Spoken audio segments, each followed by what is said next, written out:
Cockroach जनता party ने एक बार फिर केंद्र सरकार और आज हम एक बहुत बड़ी अनाउंसमेंट करने जा रहे हैं जो हमारा एजुकेशन मैनिफेस्टो रहेगा, जिसके रिगार्डिंग गवर्नमेंट जो एग्जाम्स लेती है, एंट्रेंस एग्जाम, कॉम्पिटिटिव एग्जाम्स, उसमें क्या क्या सुधार हो सकते हैं। तो 6 तारीख को दिल्ली के जंतर मंतर पर आंदोलन हुआ था। हम सबने देखा दिल्ली के जंतर मंतर पर किस तरह से हमारे शांतिपूर्ण आंदोलन को समर्थन मिला, पूरा जंतर मंतर भर गया था। इससे यह साबित होता है कि इस देश का युवा अब इस सरकार से डरता नहीं, वो सवाल करेगा। और हम आज फिर से रिक्वेस्ट करते हैं एजुकेशन मिनिस्टर धर्मेंद्र प्रधान से, वो रिजाइन कर दे। अगर वो रिजाइन नहीं करते हैं तो अब हम देश भर आंदोलन करने जा रहे हैं, जिसकी शुरुआत कल पुणे से हो रही है। कल पुणे यूनिवर्सिटी में सभी लोग, सभी छात्र एमपीएससी के हो, नीट के हो, सभी छात्र आएंगे और एक बहुत बड़ा आंदोलन करेंगे और हम धर्मेंद्र प्रधान का रेजिग्नेशन की डिमांड करेंगे। इसके बाद लखनऊ, अमृतसर, जयपुर, बेंगलोर जैसे जगह पर भी मैं खुद जाकर आंदोलन करूंगा और ये आंदोलन पूरी तरह शांतिपूर्ण होगा और डेमोक्रेटिक होगा। और इसके बाद भी अगर धर्मेंद्र प्रधान रिजाइन नहीं करते हैं तो हम सब इस देश के युवा दिल्ली में फिर से 20 तारीख को जंतर मंतर पर आएंगे और धर्मेंद्र प्रधान का रेजिग्नेशन लिए बिना नहीं लौटेंगे। और मैं आखिरी में ये कहना चाहता हूं सभी लोगों से, सभी स्टूडेंट से, सभी युवाओं से, अब हमें सबको मिलकर आवाज उठानी पड़ेगी। जब तक ये लोग हमारी बात नहीं सुनते, हमें सबको साथ में आना पड़ेगा। कब तक इस देश में स्टूडेंट सुसाइड करते रहेंगे, कब तक इस देश में पेपर लीक होते रहेंगे, कब तक इस देश में सर्वर डाउन होते रहेंगे और उसके बाद भी मंत्री अपनी कुर्सी पर बने रहेंगे।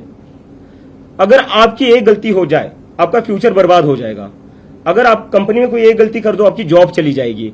लेकिन यहाँ गलतियों पर गलतियां हुई जा रही है, लेकिन फिर भी रेजिग्नेशन नहीं हो रहा है। तो हमें कहीं ना कहीं इस देश में अकाउंटेबिलिटी फिक्स करनी पड़ेगी और उसके लिए सभी लोग हमारे आंदोलन को सपोर्ट करें। Thank you.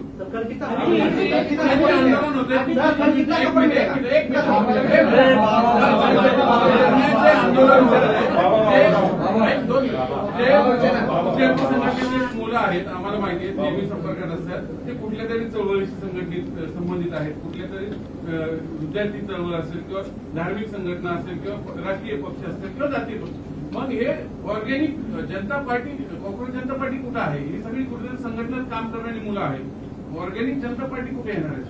हे जनता, हे नागरिक नाही देशाचे, नागरिक आहेत, पण कुठेतरी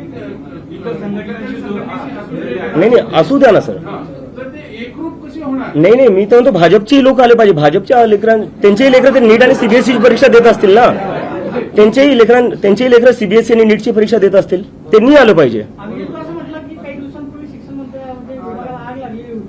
सरकारचे लोक याच्यामध्ये सहभागी असल्याशिवाय होणार नाही, म्हणजे ते शिक्षण मंत्र्यांचा सहभाग आहे का नीट पेपर फुटी प्रकरणात? मी अजून किती क्लिअर बोलू यापेक्षा? सीबीआय कडून तुम्ही काय माहिती घेतली का या तपासाच्या संदर्भात? आणि दुसरी गोष्ट, या तपासामध्ये प्रामुख्याने जी लोक पेपर फुटीत होती ती पुण्यातली सहभागी होती, त्याच्या मागे नेमकं कोणी, याबाबत काही तुम्ही माहिती घेतली का? सीबीआय माझ्यासोबत का बोलेल सर? मला तर वाटतं माझ्यावर सीबीआय रेड होईल। तुम्ही काय त्यांच्याकडे विचारणा केली? नाही।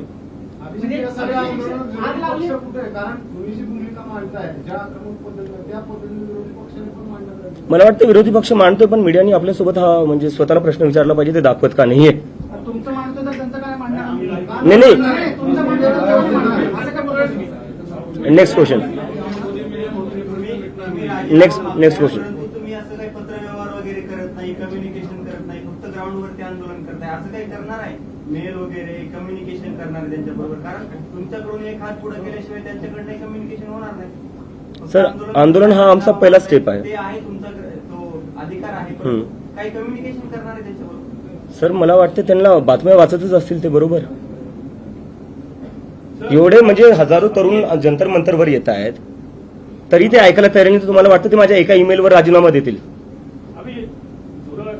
उपद्रवी कीटक समजला, ते सगळे केळस वाड्या नजरेनं बघितलं, तुमच्या पार्टीला गांभीर्याने काय का घ्यावं जनतेने? झुरळ कुठं असतात सर? घाणीत, बरोबर? तर मग याचा अर्थ आपलं देशातलं सिस्टम जे आहे ते घाण झाले, त्याच्यामुळे झुरळ बाहेर येत आहेत। कुठे ना कुठे हा प्रश्न पण विचारला गेला पाहिजे। नेक्स्ट। देशाची सिस्टम आताच खराब झाली का? हा, देशाची सिस्टम आताच खराब झाली का? नाही, आताच खराब नाही झालीये। आता ते ट्रिगर पॉइंट होता, ज्यांनी हे शब्द वापरले आपण त्यांना हा प्रश्न विचारावा।